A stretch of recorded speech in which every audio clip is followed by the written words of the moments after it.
권리금은 큰 돈이 들어가는 계약입니다. 게다가 보증금과 다르게 보장을 받을 수도 없어요. 이렇게 중요한 계약을 아무것도 모르고 하면 어떻게 될까요? 돈 벌려고 창업을 하는 건데 이건 모르고 계약하면 몇천만 원 손해를 볼 수 있어요. 권리금 계약할 때 손해보지 않는 반드시 체크해야 할 5가지를 알려드릴게요.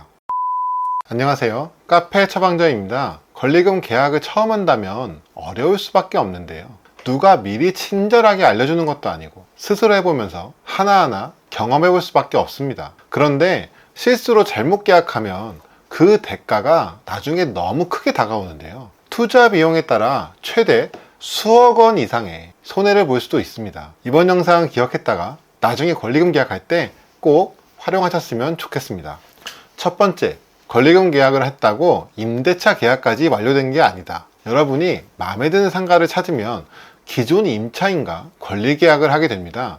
그런데 권리계약을 했다고 아직 안심하시면 안 돼요. 권리계약만 된 거지 아직 임대차 계약까지 완료된 게 아니거든요. 임대차 계약을 할 때 임대인이 갑자기 임차료를 올려버린다거나 갑질적인 불합리한 조항을 요구할 수도 있어요. 만약 그 정도가 너무 심하다면 임대차 계약을 못하게 됩니다. 이러한 경우 당연히 기존 권리계약도 같이 파기가 되어야 하죠. 그런데 세상엔 다양한 사람들이 있습니다. 권리계약금을 반환해야 하지만 때때로 계약금을 돌려주지 않는 기존 임차인이 있는데요. 이럴 때를 대비해 권리계약에 임대차 계약이 성사되지 않을 경우 위약금 없이 권리계약을 없던 것으로 하는데 동의한다라는 항목이 들어가야 합니다. 두 번째, 임대료 상승분에 대해 보장을 받을 수 있도록 해야 한다. 예를 들어 권리계약을 할 때는 임차료가 200만 원이라고 들었습니다. 임대차 계약 당일 임대인이 갑자기 임대료를 220만 원을 올린다고 통보했어요. 매물이 마음에 들어 계약을 했는데 이런 경우 갑자기 계약을 안 하겠다고 말하고 나오기가 매우 어렵습니다. 임대료 상승은 앞으로 매장을 운영함에 있어 큰 걸림돌이 돼요. 임대인이 임대료를 매 5%씩 인상한다면 지금은 괜찮겠지만 나중에는 임대료를 감당하지 못해 매장 운영이 어려워질 수 있습니다. 이런 경우 우리가 할 수 있는 보호수단으로는 임대료를 10% 이상 인상 시 권리계약을 무효로 한다, 또는 인상분 1년치에 대한 비용을 권리금에서 제외한다 같은 내용을 넣을 수도 있습니다. 일어난 손실에 대해 최대한 방어를 해야 합니다. 세 번째, 인근 권리금 시세를 반드시 확인해야 한다. 제가 하나 말씀을 드리고 싶은 건 중개인을 무조건적으로 믿으면 안 된다라고 이야기를 하고 싶습니다.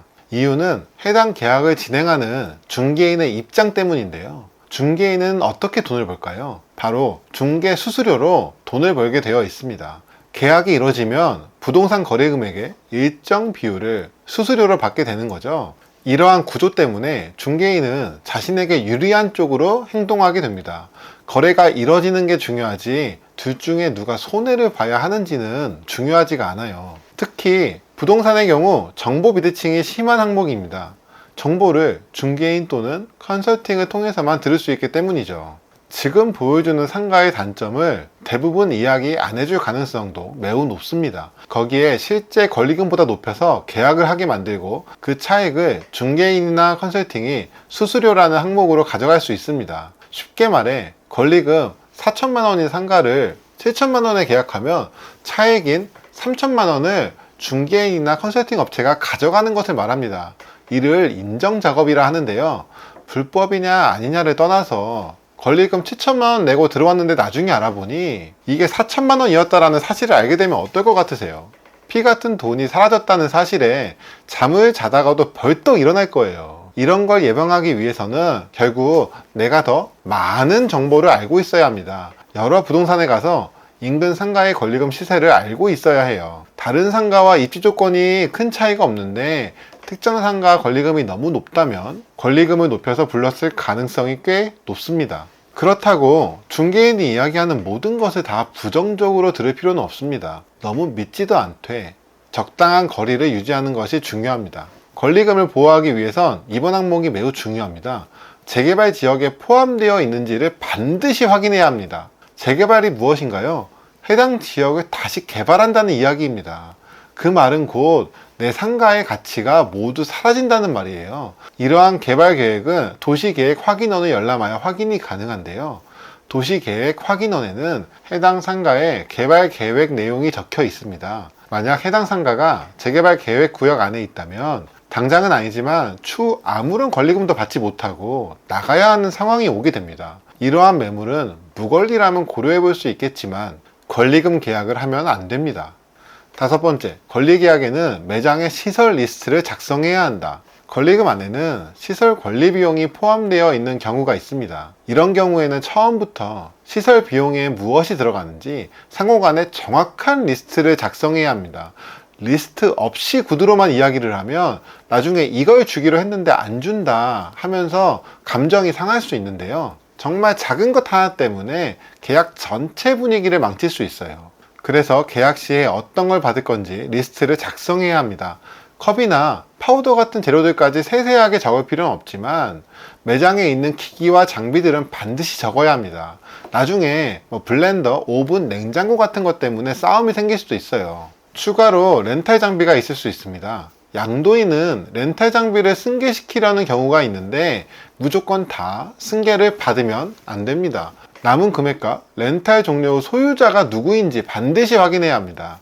승계하는 것과 승계하지 않는 것 중 어느 것이 더 이득이 되는지 비교를 해봐야 돼요.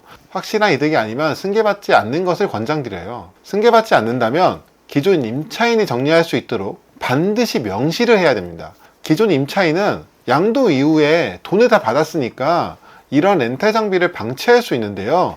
이렇게 되면 매장 안에 내가 사용하지도 않는 장비가 공간을 차지하고 있는 거예요. 명의가 달라서 내 마음대로 처분도 할 수 없고 처치 곤란한 상황이 오게 됩니다. 권리금 하나만 봐도 이렇게 알아야 할 항목이 많이 있습니다. 그런데 만약 이것들을 모르는 상태로 계약하게 되면 어떻게 될까요? 저 역시 예전에 모르는 상태로 계약을 하면서 비용 손해를 본 적이 꽤 있습니다. 특히 재개발 지역 같은 경우 도장을 찍는 상황까지 갔다가 다행히 재개발 내용을 알게 되어서 계약을 안 한 경험도 있습니다.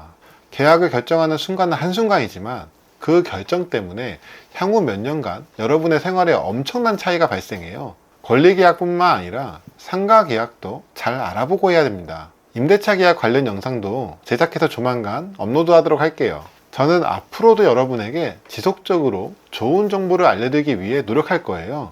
이런 정보를 놓치지 않기 위해서는 어떻게 해야 할까요? 맞습니다. 구독, 좋아요, 알림 설정을 부탁드려요. 지금까지 카페 처방전이었습니다. 감사합니다. 좋은 하루 보내세요.